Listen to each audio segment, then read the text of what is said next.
കാലവർഷം മുന്നിൽ കണ്ടുള്ള മുന്നൊരുക്കങ്ങൾ വേഗത്തിലാക്കിയിരിക്കുകയാണ് കൊച്ചി കോർപ്പറേഷൻ. ഓടകളും കാനകളും ഒരു പരിധിവരെ ഇതിനോടകം വൃത്തിയാക്കി കഴിഞ്ഞു. അപകടകരമായ മരങ്ങളും ശിഖരങ്ങളും ഉടൻ മുറിച്ചു മാറ്റുമെന്ന മേയർ വി.കെ. മിനിമോൾ അമൃത വാർത്തകളോട് പറഞ്ഞു.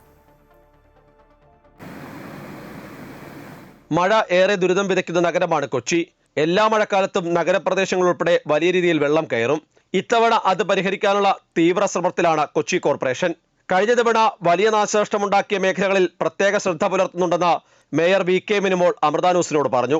വലിയ കനാലുകളുടെ വെടപ്പള്ളിത്തോട്, ചങ്ങാടംപോക്ക്, തേവര പേരണ്ടൂർ, മാന്ത്ര കനാൽ തുടങ്ങിയ കനാലുകളുടെ വർക്കിലാണ് ചെറിയൊരു വിഷയം നമുക്ക് വന്നത്. അത് ഇലക്ഷനുമായി ബന്ധപ്പെട്ടുള്ള ഡിക്ലറേഷൻ വന്നതിന് ശേഷം അതിൻ്റെ വർക്ക് ഓർഡർ കൊടുക്കുന്നതിൽ ചെറിയൊരു ഡിലേ വന്നിരുന്നു.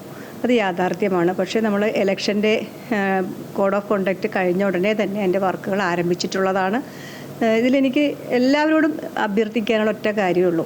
കോർപ്പറേഷൻ കോടിക്കണക്കിന് രൂപയാണ് ഇതുമായി ബന്ധപ്പെട്ട് വർക്കുകളുടെ ക്ലീനിങ്ങുമായി ബന്ധപ്പെട്ടൊക്കെ നമ്മൾ എല്ലാ വർഷവും ചിലവഴിക്കുന്നത്. പക്ഷേ പലപ്പോഴും അതിൻ്റെ പരിപൂർണമായ ഒരു ഫലം കോർപ്പറേഷന് കിട്ടുന്നുണ്ടോ എന്ന് ചോദിച്ചാൽ പലപ്പോഴും ഇല്ല എന്ന് തന്നെയാണ് യാഥാർത്ഥ്യം. ചെളി കോരി മാറ്റി നീക്കം ചെയ്യുന്നതിനുള്ള കൺവെയൻസ് ഉൾപ്പെടെയാണ് ടെൻഡർ ചെയ്തിട്ടുള്ളത്. അപ്പോൾ അത്തരം കാര്യങ്ങളിലൊക്കെ എല്ലാവരുടെയും ഒരു സഹകരണം ഉണ്ടായാൽ തീർച്ചയായും ഒരു പരിധിവരെ വെള്ളക്കെട്ടിൽ നിന്ന് നമുക്ക് ഇപ്രാവശ്യം കൊച്ചിയെ രക്ഷിക്കാൻ സാധിക്കുമെന്നാണ് ഞങ്ങൾ കരുതുന്നത്. മഴക്കാലപൂർവ്വ ശുചീകരണവുമായി ബന്ധപ്പെട്ട ഓരോ ഡിവിഷനിലും പ്രവർത്തനങ്ങൾ കോർപ്പറേഷൻ വിലയിരുത്തിയിട്ടുണ്ട്. പ്രവർത്തനങ്ങളുടെ പുരോഗതി വിലയിരുത്തി റിപ്പോർട്ട് നൽകാനും നിർദ്ദേശമുണ്ട്. അപകട ഭീഷണി ഉയർത്തുന്ന മരച്ചില്ലകളും വെള്ളക്കെട്ടുകളും ഒഴിവാക്കുന്നതിന് കർശന നിർദ്ദേശം നൽകിയിട്ടുണ്ട്.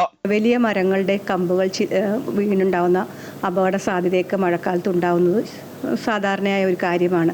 അത് ഒഴിവാക്കുന്നതിന് വേണ്ടിയിട്ട് ഓരോ ഡിവിഷനിലെയും 76 ഡിവിഷനിലെയും സാനിറ്റേഷൻ അക്കൗണ്ടിലേക്ക് നമ്മൾ 50,000 രൂപ വെച്ച് അത്തരം അപകടാവസ്ഥ തരണം ചെയ്യുന്നതിന് വേണ്ടിയിട്ട് പെട്ടെന്ന് തന്നെ ആക്ഷൻ എടുക്കുന്നതിന് വേണ്ടിയിട്ടുള്ള ഒരു തുക കൈമാറിയിട്ടുണ്ട്. അടിയന്തര കാര്യങ്ങൾ ഉണ്ടാകുമ്പോൾ ആ തുക ഉപയോഗിച്ച് പ്രവർത്തികൾ ചെയ്യണമെന്നാണ് പറഞ്ഞിട്ടുള്ളത്. ആരോഗ്യവകുപ്പ് ഉദ്യോഗസ്ഥരെയും എഞ്ചിനീയറിംഗ് വിഭാഗം ഉദ്യോഗസ്ഥരെയും ഉൾപ്പെടുത്തി സ്ക്വാഡിന് രൂപ നൽകിയിട്ടുണ്ട്. ഈ സ്ക്വാഡായിരിക്കും കാലവർഷ സമയത്ത് നഗരത്തിലെ പ്രവർത്തനങ്ങൾ ഏകോപിപ്പിക്കുക. അടിയന്തര സാഹചര്യങ്ങൾ നേരിടാൻ കൺട്രോൾ റൂമും പ്രവർത്തനം ആരംഭിച്ചിട്ടുണ്ട്. അമൃത ന്യൂസ്, കൊച്ചി.